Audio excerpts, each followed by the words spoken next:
Hello guys, welcome to our YouTube channel. जैसा कि thumbnail से आप लोगों को पता चल गया हो कि आज हम लोग यहाँ पे बात करने वाले हैं मेंटेनेंस के बारे में।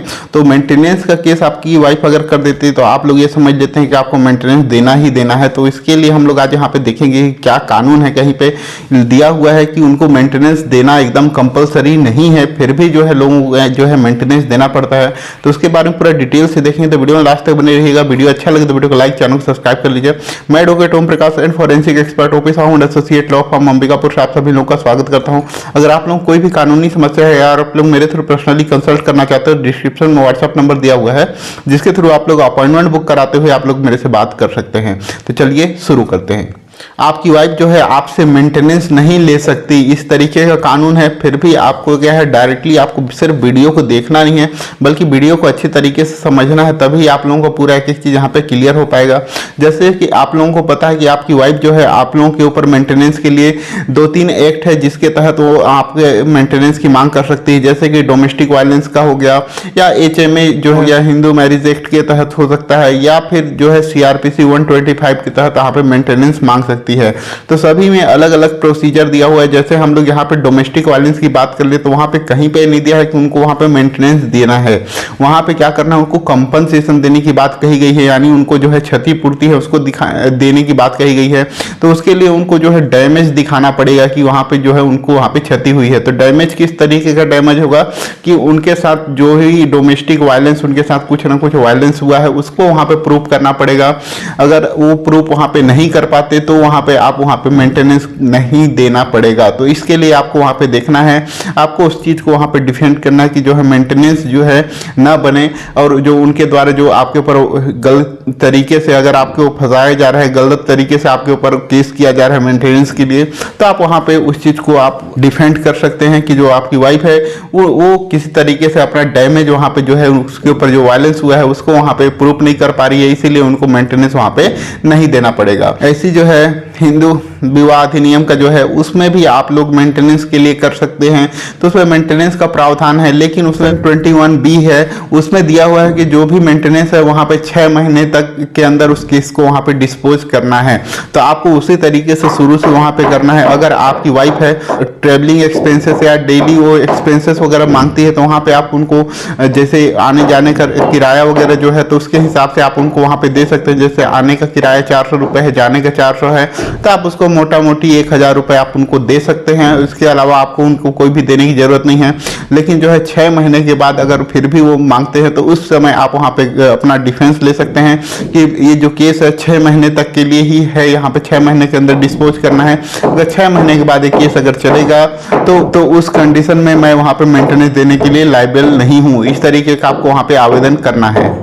नेक्स्ट है जो कि CRPC है। तो CRPC 125 जो है मेंटेनेंस के लिए है, और इसमें जो है बहुत सारे लोग इसमें डरते भी हैं। डर का कारण ये है कि जो ट्रायल है ये आपका वह जो है मजिस्ट्रेट कोर्ट में भी चलता है। बाकी जो केसेस है वो वहाँ पे फैमिली कोर्ट में चलते हैं, बट ये क्या है मजिस्ट्रेट कोर्ट में भी चल सकता है जहाँ पे फैमिली कोर्ट नहीं होता है। तो वहाँ पे जो है इसमें अगर उनके द्वारा अगर एरिया इंटरेस्ट डिसाइड कर दिया गया और उनके द्वारा अगर नहीं दिया जाता है तो उनको वहाँ पे जेल जाने का भी प्रावधान है। तो इस तरीके से जो है 125 में यहाँ पे डरते हैं। तो इसमें जो है आप सभी लोगों को पता है कि रजनीश वर्सेस नेहा का जो केस है वो मेंटेनेंस के में बहुत ही महत्वपूर्ण केस है, जिसमें कहा गया है कि जो है वाइफ अपनी एफिडेविट के साथ वहाँ पे अपना मेंटेनेंस का केस फाइल कर सकती है। जो हस्बैंड है वो भी वहाँ पे उनको भी एफिडेविट वहाँ पे फाइल करना पड़ेगा। लेकिन क्या यह जरूरी है कि हस्बैंड भी हमेशा एफिडेविट वहाँ पे फाइल करे?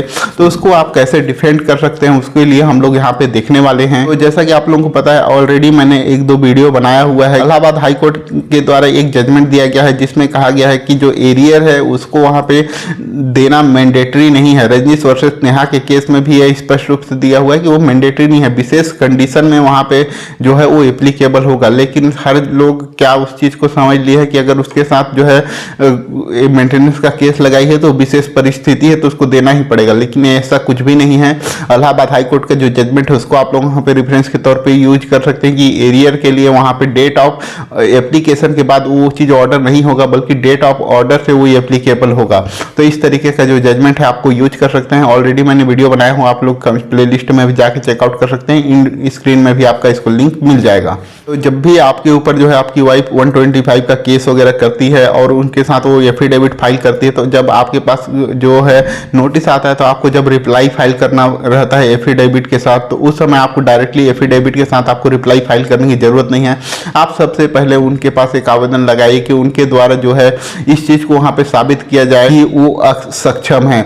मतलब जो है आप लोगों को पता है कि जो मेंटेनेंस है वो वहां पे असक्षम, जो भी वहां पे जो है कैपेबल नहीं है, उनको वहां पे जो है मेंटेनेंस पाने का राइट है। जो वहां पे सक्षम है, जो जॉब कर रही है, जॉब कर सकती है, उनको वहां पे जो है राइट नहीं है। तो इसके लिए ऑलरेडी दिल्ली हाई कोर्ट का बहुत सारे जजमेंट इसके रिगार्डिंग आए हुए हैं, तो उसका भी आप लोग यूज कर सकते हैं। इसमें क्या है, आपको सबसे पहले एक आवेदन लगाना है कि वो अपने आप को जो आवेदन लगाई है वो वहां पे दिखाए। अगर पढ़ी लिखी जो भी महिला है, जो ग्रेजुएट है, वो असक्षम नहीं है, वो जॉब कर सकती है, बट वो जॉब नहीं कर रही है क्योंकि वो दूसरे के ऊपर डिपेंड रहना चाहती है।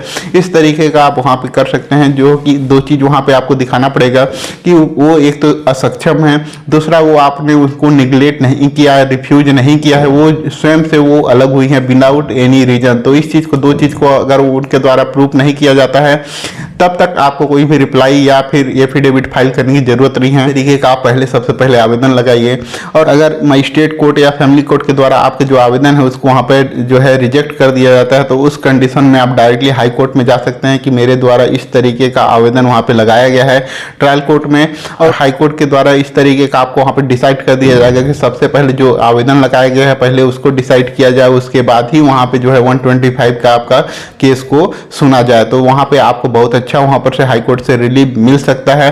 तो इस तरीके का आप वहां पे आवेदन लगा सकते हैं। जब उनके द्वारा इस तरीके का प्रूफ कर दिया जाए तभी आप वहां पे मेंटेनेंस के लिए आप रिप्लाई या एफिडेविट फाइल कर सकते हैं। अदरवाइज आपको वहां पे रिप्लाई या फाइल करने की जरूरत नहीं है। अगर वीडियो अच्छा लगा हो तो वीडियो को लाइक करें, चैनल को सब्सक्राइब करें, ताकि आगे आप लोगों को इस तरह का अपडेट मिल सके। वीडियो को लास्ट तक देखने के लिए आप सभी लोग का धन्यवाद। जय हिंद, जय भारत।